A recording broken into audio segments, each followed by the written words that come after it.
The 1967 Malibu SS Pro Street by Revell, coming up next on Monster Hobbies. What's in the box?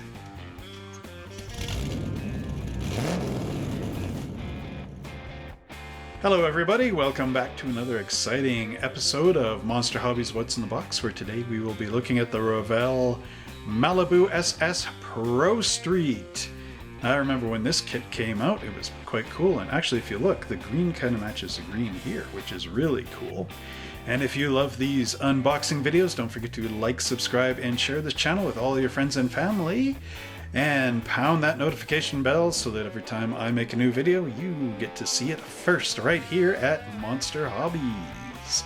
So without further ado, let's go down to our GM showroom, rip open the lid on this modified Pro Stalker, Pro Streeter, Pro Model. And now we get back to the mean streets of 1989 as we check out this 1967 Malibu SS Pro Street by Revell. And this thing looks, of course, like a major street competitor. Super powerful with the tubbed wheels and the gigantic 427 blown 4-barrel super motor. So let's just turn the box up so you can see what I'm talking about and see that I'm not completely crazy. But anyway, this model kit, of course, is one that I was working on years ago. So just zoom in here to the photographs. There we go. March that up a little bit. So you can see that major motor going on in here with the high rising manifold and all the great bits and pieces. Really awesome stuff. This, of course, pro streeting was a big popular trend back in the day. You'd remove the chrome, paint over it with the wow now color, put in the big tubbed out wheels and everything, little skinnies up front for weight, and all the power exhaust pipes and all that kind of stuff.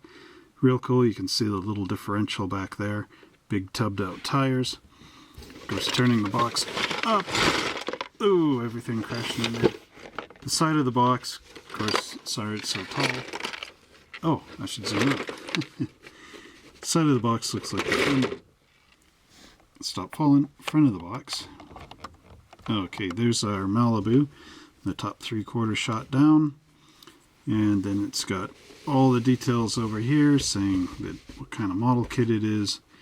Unassembled plastic model kit, paint, cement not included, 25th scale, length and the width and all that stuff.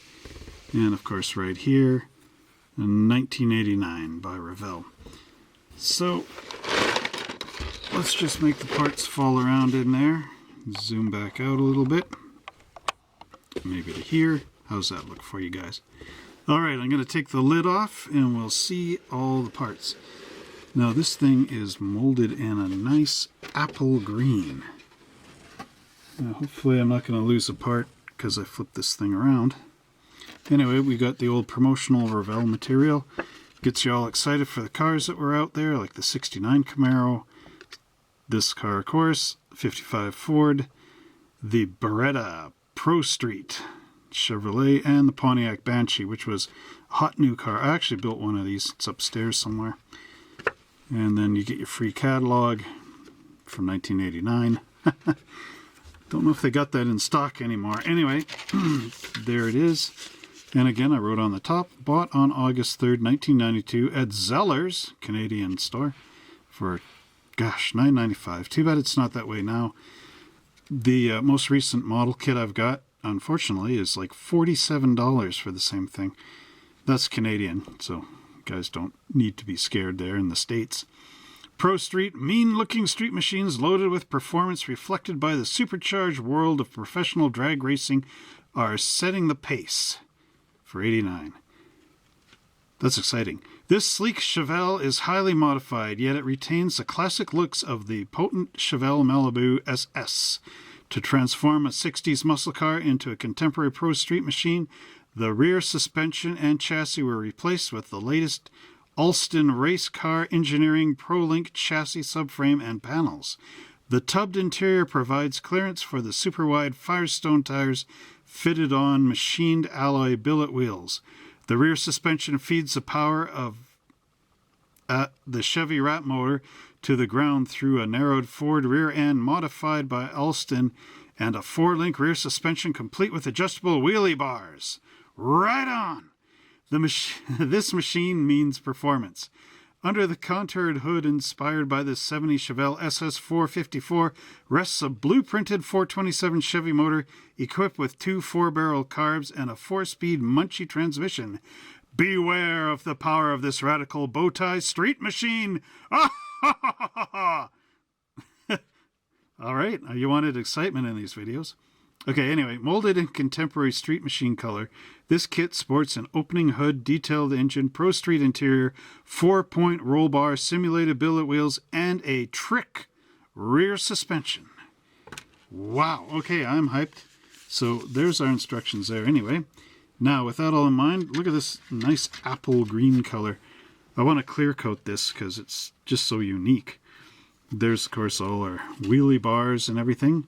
The springs. Oh, I'm getting ahead of myself. Okay. There's your front glass. Ooh. Okay. I don't like how that was put in there. Now, like I said, I was working on this before, so I've got the interior and everything all hooked in. Then I painted the windshield frames with flat black. Very nice job on my behalf. This would not be painted if you were to buy the kit. That is up to your steady hands. Chrome part trees. I do believe I clipped these to make them fit in the box. Not too sure. So it should be one big tree. And then exhaust pipes. And sprue with engine components and whatnot. This is still fresh enough to show you. You guys will get the idea. There's the motor I was working on. And then there, look at those tires, eh? Real nice stuff. They got little bow ties on those wheels. Bits and pieces. More great stuff. Should be coming up for the review. Some more chrome. Oh yeah, and then I was painting the front grills and rear bumper. You got your hood and interior components, dashboard, separately molded door panels, although the interior is a tub. So sort of a compromise, 50-50. Look at the little narrowed up rear Ford axle. I gotta finish this stuff. Why don't I finish my model? Write in the comments below why I'm so lazy. Now, anyway, all right, with this out of the way, let's actually go and look at those instructions. And here, my children, are the instruction sheets. Let me begin the story. Anyway, I've already read that part, which was exciting. And then here we have our paint chart down below, as well as the regular cautionary bits and the read before you begin so that you know how to build a model. Okay, opening the storybook. Okay, anyway. Enough of my craziness. Or maybe you want more. Write in the comments. Should I be crazy in all videos? Anyway. Okay, let's zoom in. There we go. Nice panel work. And we have our engine. And it's showing, of course, the right and left hand engine block with transmission molded in. Cylinder heads and valve covers. Then we have our starter motor and our fuel pump, as well as the oil filter. Okay, the panels are going this way across, so let's go this way across. So there's our intake manifold with the 2 4-barrel carburetors gluing on the top. Our exhaust manifolds, which would be painted white. Oh, it even says there. And then there they are, going onto the block. And then going on the block on the other side. Then our engine drops into the chassis pan, and there's our upper A-arms going on there. It even shows how it's supposed to sit in the body, or the chassis, pardon me. And then we've got our interior bucket here with a fire extinguisher, the door panels, the 2 front seats, which are racing buckets. And then we've got our racing gear shift lever going in here on the floor. We have a multi-piece dashboard happening here with a top and a dash panel, which is nice because you can paint the instrument panels in here, which on these dashboards is kind of difficult because they are sunken in. You get your chrome gauges, your steering column, and the custom steering wheel. Then in panel 9 here, there's more of the interior going together. The dashboard drops in, and then you've got that nice roll cage in here with all the roll bars. And then panel 10 is showing our glass going in. You get the vent windows, the no drafts, as well as the rear windows and front window and a rear view mirror. Then we pop our interior into our body, pop the body and interior onto the chassis. Then we can drop our firewall component in there with our brake reservoir. And then we have our steering linkage going in, which is always nice when they put the steering linkages in these kits. Gives it that extra level of accuracy. Ooh, and then the trick part, you got to put your fan belts and all this stuff, front of the engine, in while the whole thing is mounted in the body. That would be the tricky part of this kit, to say the least. Then you got your distributor and your ignition coil. Whoops. There we go. Going in there. Your radiator wall, your radiator and your upper radiator hoses, as well as the venturis going onto your carburetors. Then we've got our lower radiator hose. I'm slowing down there for a second. The front suspension clicks in as a one piece. Then we get our wheels with these nice custom wheels with the Chevy bow ties on there. Then they pop on. Alright, then we turn it over, and you got your little rear axle here with the wishbones going into this cross member. And then you get the springs in here. And again, the cross member there. And then these nice wheelie bars going in the back, so you can pop a wheelie on the street. And then our tires, you can see this big side view of the tire with the footprint and everything. You could put air in here, make them pneumatic, but look at how deep that that one wheel bit is. These things give a lot of meat on the street. And then there's going together, and then we drop it into our chassis here, and there you got your drive shaft and the drive shaft restraint. Anyway, there's our exhaust going into the body. They're going into the under frame here, and then number 29, we got our hood going in, rear view mirror, the little hood molding strip, the grille, and the front bumpers. I do believe these were chromed originally, but you can strip the chrome with Easy Off Oven Cleaner. And always use caution with that because it is a caustic material, so rubber gloves, mask, all that kind of stuff. Then we've got our rear panel here with the red taillights and the clear backup lights, license plate frame, and the license plate. I forgot to show the decal sheet. It was folded in the instructions here. Anyway, we'll look at that later.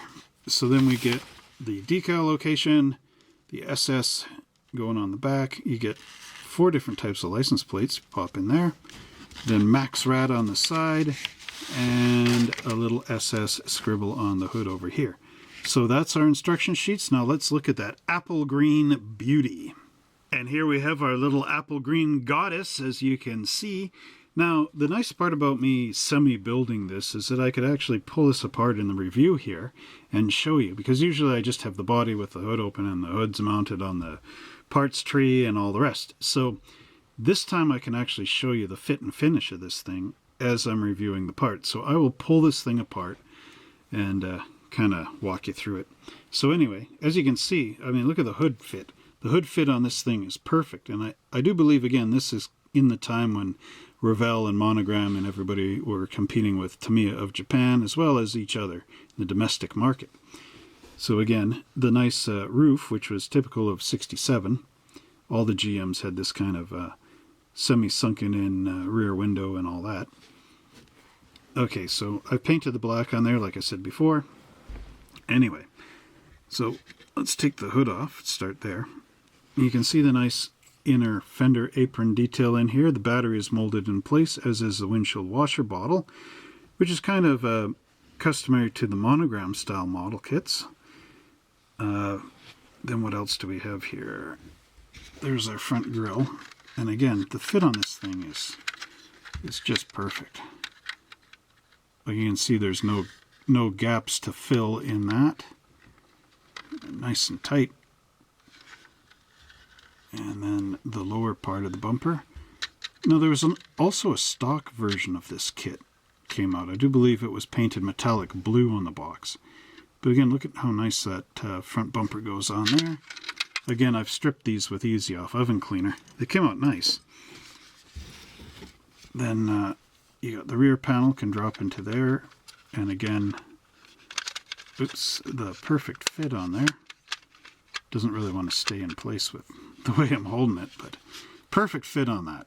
So again, nice work by Revell.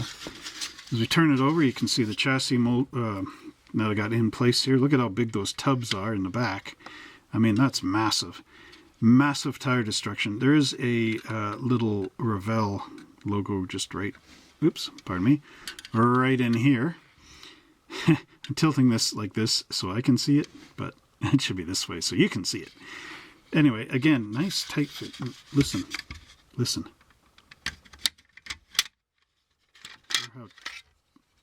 That's the popping of how crisp this thing fits in there. The tight bits of it. So there's our frame. You can see it's got some relief here for the front wheels and everything that needs to go in. And again, nice crisp molding in there. Not much in the way of mold marks. Well, some in the corners. Again, you know which knife to use. Number 16 hobby blade.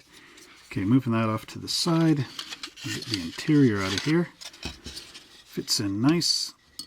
So here you can see we've got the rear seat removed, which was typical of the Pro Streets because you wanted them light. You got some pounding speakers in the back here. Listen to your your tape cassette. Let's see what would be in 1989. Some Wham or something, I don't know. So there's the panels. So this is a semi-tub with the interior panels as well. So I'll get into that in a little bit. You got molded carpet in there. You've got all your pedals up at the front. Your parking brake. Your oh, it's been a while since I've been in one of these. Okay, your parking brake, your clutch, your brake, and your gas pedal. And not too much under there from mold marks. And we got these two little holes here on our rear package shelf, which of course mount into the body. And speaking of the body, let's finish this thing up with that. So like I was saying before, you got your inner fender aprons and the AC Delco battery, typical of the era. Top post. My 72 was side post. Okay, and then we get the little crossed flags going on here with a nice detail. The Chevy door handles. And the Super Sport logo on the back. Or emblem. It's an emblem. And a little interesting bit here inside. There's a bit of a sink in here, but not in there, which is kind of weird. There is some ribs in the roof. But mold marks persist inside there, so that's a bit of a pain. It's still very nice, nicely done. And it's even got the little bits here, the lines in there for that metal cap that would go on. Should be pot metal back in that time. Although my dad's 74 Buick, they were rubber. So, but again, they needed that impact bumper back then. But we're not talking about a 74 Buick, we are talking about a 67 Chevelle Malibu Pro Street. So I thought I'd tear right into the interior this time around as a bit of a change for everybody. And here we've got again our Pro Street tub, which I just sort of mentioned. And then we've got our front racing seats. Nice bucket detail. I like when they're one-piece seats, actually. Then we've got our door panels, which are molded separately. And I'll just show you some neat bits about that. Then our dashboard with the dashboard top molded separate. And then we've got our steering wheel. I forget what these ones were known as, like Mammoth or something. They were quite popular back in the day. I remember going in Canadian Tire and you see these things hanging up on the wall everywhere. Pardon me. And then we've got our steering column right there. So one thing about these interior panels molded this way. Now this is kind of neat because you get a bit of a double view here. So first off, we've got the interior tub. And I don't know if you can see this, but look at the door handle. It's just sort of like a blump on there, right? Not really very good looking. Then, if you look at the separate door panels, oh, let's put that there. Look at the separate door panels and the inlet grill here and the detail on there. You can see just how deep this is now in here with the separate mold procedure, right? I mean, that is perfect. And look at the window cranks. Here's a real, oops, let's go back a bit because it's so huge. Here's a real GM window crank. Now you can see in the little panel that looks like a GM window crank, right? If you look at the tub, you can see, maybe you can see, that it just looks like a little blobby line. So that's the whole difference between doing a separate door panel detail. I mean, look at the difference. You can see it right there. See how deep that is compared to how shallow this is? How this just looks like a little line that's sort of just suggesting a door handle or a window winder or whatever, and that this is the window winder that looks like this. You know, that is your difference, and that's why I like the direction that AMT and everybody started to get into in this era with those separate side-mounted door panels. Okay, so our green parts trees are going to be a little bit different because, like I was showing in the box that I did clip out and start to build this thing. Anyway, there's our radiator, our upper A-arms, the belts and pulleys, the distributor, the oil filter, I think. Okay, the front suspension components, the lower A-arms and everything. The firewall details, your drive shaft, your rear differential, the Ford differential. A Ford and a Chevy. Anyway, there's our steering column, the starter motor, radiator hoses, and nothing else here. There would have been seats and everything molded or put on that parts tree.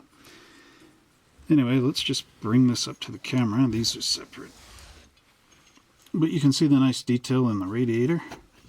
It's got the proper grill in there. Oh, on this side it says Revell and all that. So, but that goes against the front of the car, so you don't see it. The radiator support. Anyway, some pretty nice detail into it. Let's take a look at the front suspension there. There you go. This kind of makes me think of the 53 Chevy from Revell. It's got the same kind of thing. You just plug it in as one big thing. So those are for your springs, or supposed to be the springs, one of the two. And then we've got the little cap here that plugs into the wheel. These are always tricky because you got to make sure you got the wheel ready to go on there before you actually click it on, because once you click it on, you can't back it out. So, yeah. And then the other part about that is if it's tight in the wheel, you can't make it turn. So that's always kind of the pesty part with those. But anyway, there's the rear differential. Some nice detail on that front cover. Yeah, mix up pretty nice for sure. So let's take a look at some of the other green components. All right, so we're actually looking at 3 green parts trees, which might have been 1 part tree at one point in time. I got my snippers in there, trying to snip them down so they fit in the box. But anyway, you can see we've got our items for the roll cage and other different brackets. There's instrument clusters going in for your dashboard. The rear exhaust kicking out here in the kind of like a rat tail sort of thing. Then we've got fan belt, or the fan, pardon me, the fire extinguisher, and a bunch of the braces and pieces. And then here we've got our exhaust manifolds and the wheelie bar components, as well as the springs. So again, let's bring this up into the camera. You can see the nice detail on our apple green. This is, of course, the aluminum fan with the little blades that you screwed on, bolted on. Were bolted on, I guess. I don't know. You know what I mean. There's the gauges there. You can see some nice detail in them. You paint them up with your very fine, like number 5 or smaller paintbrush. Let's take a look at these. There's those nice long wheelie bars with a little teeny wheel in the back. and the coil spring mounted shock absorber combination in there, as well as our exhaust manifolds, which would be painted white. Should be painted white for authenticity.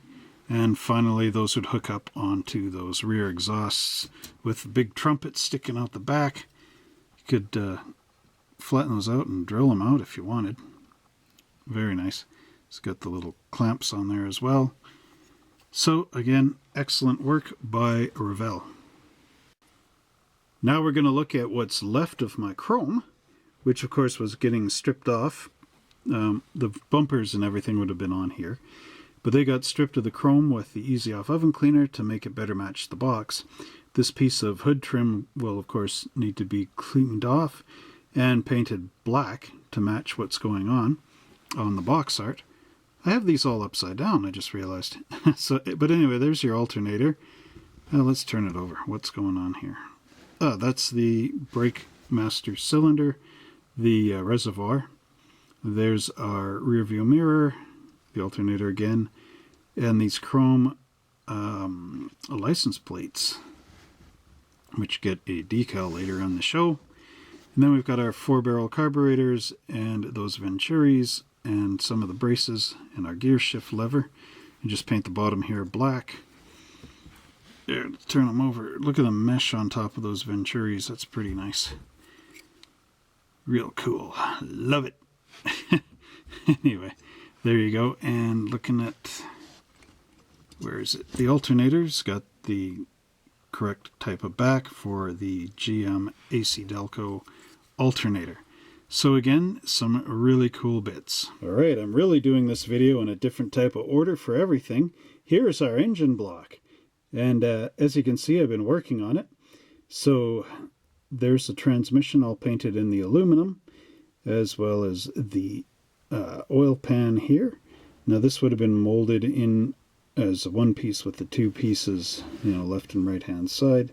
You can see a bit of a seam line up the center of this. At least I can. There we go. Hint o seam line. Painted in a blue, almost a Ford color. Should have been Chevy orange, I think. There's our nice valve covers there, with of course more so molded in. That one's upside down. There you go. More so, more or less.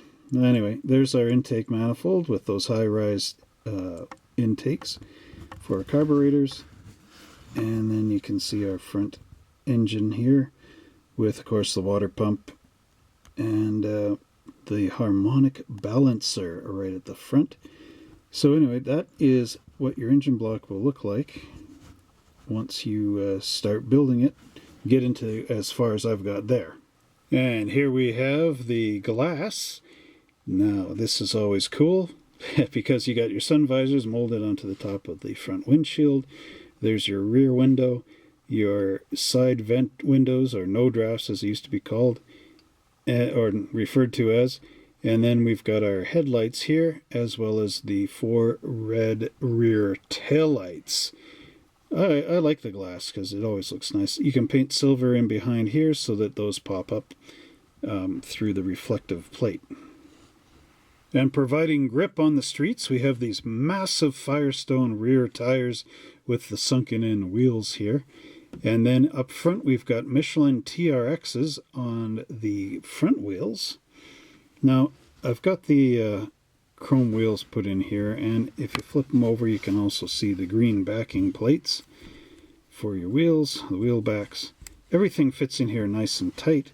I even sanded down the treads on these. My dad made a special tool for me. Yeah, actually there's 3 of them. They're wheel spinners. Small, medium, and large. So the small one, of course, I was able to use with a block of sandpaper to in the drill press to get the tread down. And then we've got the big meats here. You can see the nice raised Firestone lettering on there, as well as the Firestone symbol, logo. I don't know where all the silver paint is picking up on my tires, but anyway, it's in there. Look at the nice tread pattern on that. You can see that one side's got them going in this way, and on the other side it's got them coming out that way. So pretty cool. We could use these either way. Now, there's the wheel backs for them. They've got a bit of a deeper throw in them. The fit and finish on them is very nice, so it should be easy to put them together, make a beautiful model out of it. But again, very deep wheel. Let's see if I can punch this out. Nope, never mind. Just trust me, it's in there deeply. So there's our tires. And last but not least in this great review is the decal sheet. So here we've got some very generic Revell license plates. Then we have a BRW 992 from Pennsylvania. Anyway, but this is probably the best license plate on here for accuracy, because this is just a generic Pennsylvania plate. Now, we've got these interesting sort of scribble splash panels. Now, I couldn't figure out where they went originally, but then I was looking at the instruction sheet, of course, which is always a good place to look, right? These go in the interior. These are on the door panels, and this is in the center at the back. Then we have Max Rat and SS, which is sort of in the scribble scratchy lettering. Then we have the California Big Block sitting here, and then the generic Heartbeat Chevrolet type license plates on the end. So very nice, nice detail work on our decals, and that basically is it. And that completes our look at the 1967 Malibu SS Pro Street by Revell. And if you've built this model, let us know how you enjoyed it in the comment section down below. Well, I hope you enjoyed that great review of our Revell and 1967 Chevy Malibu SS Pro Street. And I do hope you can find one of these in your collection, because this one is in my collection to be one day built. Maybe I'll make some Monster Hobbies graphics for this nice green machine. And anyway, if you do love our channel and like these videos, don't forget to like, subscribe, and share it with all your friends and family. Tune in next week when we will be opening up yet another model kit. And don't forget to pound that notification bell so every time I make a new video, you are the first ones to see it. Let's get this thing up to 100 likes, and until next time, see you on the streets.